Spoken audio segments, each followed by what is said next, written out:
বন্ধুরা, প্রতিজ্ঞা সিরিয়ালের আজকের রিভিউ। অভি বলছে, তোমরা মেয়েরা যদি ছুটিকে বরণ করতে না চাও তাহলে আমাদের মধ্যে কেউ একজন বরণ করবে।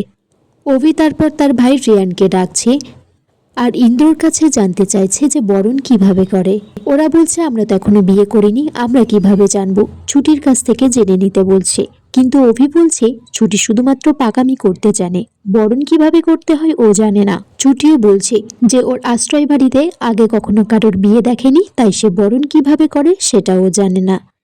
কিন্তু ও জানে যে আসল বরণ হচ্ছে মন থেকে মেনে নেওয়া। অভি তারপর বলে যে ফোনের ইন্টারনেট থেকে দেখে নিতে যে বরণ কিভাবে করে। ইন্দ্র বলছে যে কিছুটা দুধ লাগবে আর একটু আলতা লাগবে। অভির বাবা ছুটিকে বলছে, এই মেয়ে দেখি সব জানে, অন্যায় করেছে, মুখে আবার কথার বুলি ফুটছে।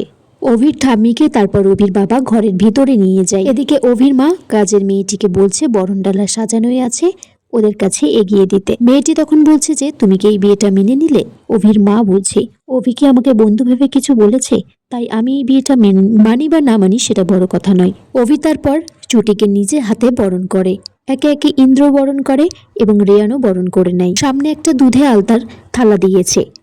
ছুটি সেই থালাতে আগের ডান পা দিয়ে ভিতরে প্রবেশ করতে চাইছে, কিন্তু অভির মা আড়াল থেকে বলছে যে বাবাটা আগে দিতে হয়। ছুটি এদিকে মনে মনে বলছে, একটা সই করে এ যে কি ঝামেলার মধ্যে জড়িয়ে পড়লাম কে জানে, আমার জন্য এই পরিবারে ভাঙন ধরলো। আর যদি জানতাম যে ঝুমকির সাথে আজকে উকিল স্যারের এঙ্গেজমেন্ট আছে, তাহলে এই বিয়েটা আমি করতাম না, ঝুমকির জীবনটা আমি নষ্ট হতে দিতাম না, কারণ ও ছোটবেলার বন্ধু আমার।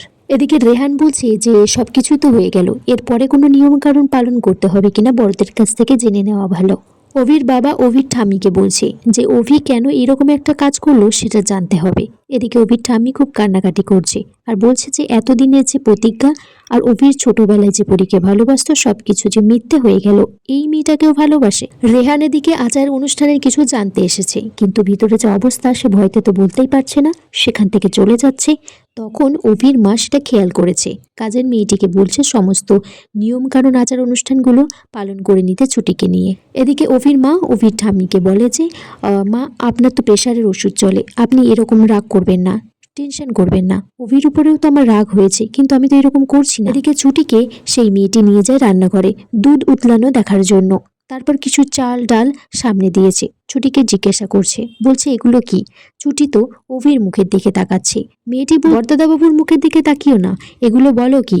তখন বলছে চাল ডাল। বলছে না না, বলো যে সব ভরা ভরা দেখছো। ছুটি এদিকে বলছে যে সে গ্যাসটা বন্ধ করে দিতে চাই, কারণ দুধটা উতলে গেলে নষ্ট হয়ে যাবে পড়ে, কারণ তার আশ্রয় বাড়িতে অনেক বাচ্চারা দুধ পেত না, না খেয়ে কান্না করতো। অভির মা এদিকে আড়াল থেকে সবটা দেখছে আর মনে মনে ভাবছে যে না, এই মেয়েটা আর ঝুমকির সাথে কিছুটা হলেও তফাৎ আছে। তখনই পাশের বাড়ি থেকে শঙ্খ বেজে উঠেছে। অভির মা ভাবছে এটা তো খুব ভালো লক্ষণ, মেয়েটি তার মানে শুভ। ছুটি এদিকে অভিকে বলছে যে আমার জীবনটা খুব সাদামাঠা, তাই ভালোবাসা নিয়ে কি করে অভিনয় করতে হয় আমার ঠিক জানা নেই। অভি তারপর ছুটিকে বলে যে বাড়ির সবার সামনে আমাদেরকে কিন্তু তুমি তুমি করেই কথা বলতে হবে, কাউকে বুঝতে দিলে চলবে না।